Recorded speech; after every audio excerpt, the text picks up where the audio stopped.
मेरा जन्मदिन है 4 तारीख जुलाई।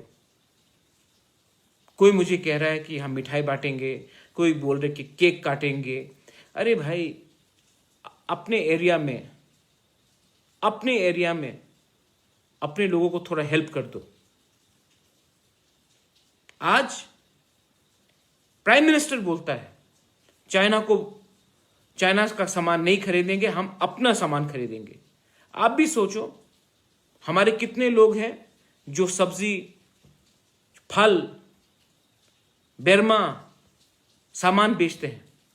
हमको भी अपने एरिया में जाकर अपने लोगों से ही पहले खरीदना चाहिए।